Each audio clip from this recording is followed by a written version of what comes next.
cream natin, lahat kayang puputiin. Di ba? Except maitim na budhi. Wala po pag-asa.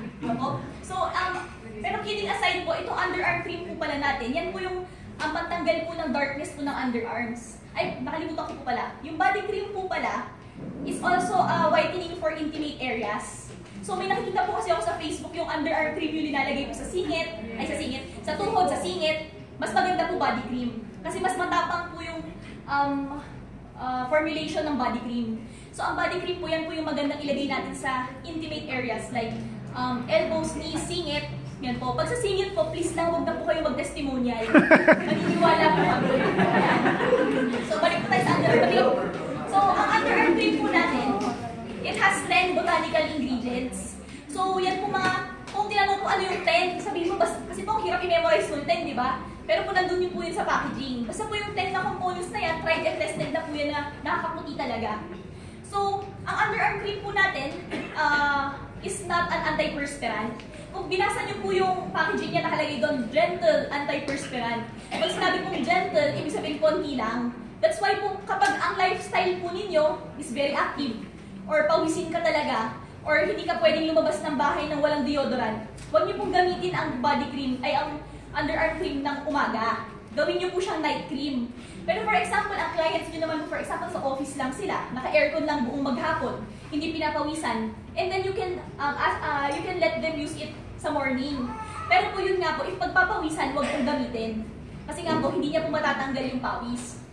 Aside from that po, ang underarm cream din po natin, nakakatanggal din po yun ng chicken skin. So, if meron po kayong mga clients na nagpa-pluck, si Miss Sasa, siya ang isa sa mga testimonials na nakakatanggal ng chicken skin talaga, ang underarm cream. So, pag nagpa-pluck ka po ng buhok ng kilikili, yun, pwede niyo po itong gamitin para matanggal yun. Kung nag-shave ka naman ng buhok sa kilikili, yung dark, di ba po naglilido siya ng darkness sa underarm, yun po, matatanggal din po yun ng underarm cream. Ngayon po, may instant effect po yan. Pagkapahid mo, iba na kaagad yung kulay. Pero days lang po yan gamitin ng continuously, mawawala na po talaga yung darkness ng kilikili. Ngayon po, huwag pong gagamitin ang underarm cream sa kilikiling may buhok. Okay po? Kasi baka po mag-cause po siya, pag nagpawis ka po, may buhok pa, di ba po, medyo hindi masyadong pleasant yung amoy.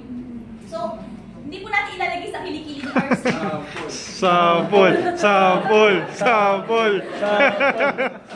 Dito na lang po sa kamay niya. Ayan.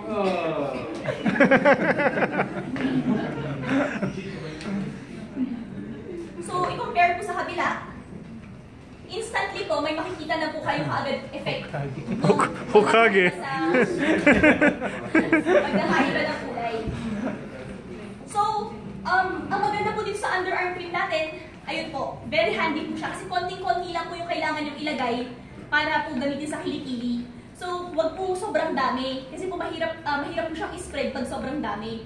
And syempre po yung kilikili naman natin, maliit lang, di ba po? Hindi naman po hanggang dito yung kilikili. Di ba po? So, nakikita ko hanggang po dito. Body cream na lang po ang ilagay natin. So, ulitin ko po, wag pong gagamitin ng underarm cream sa buhok na may kilikili.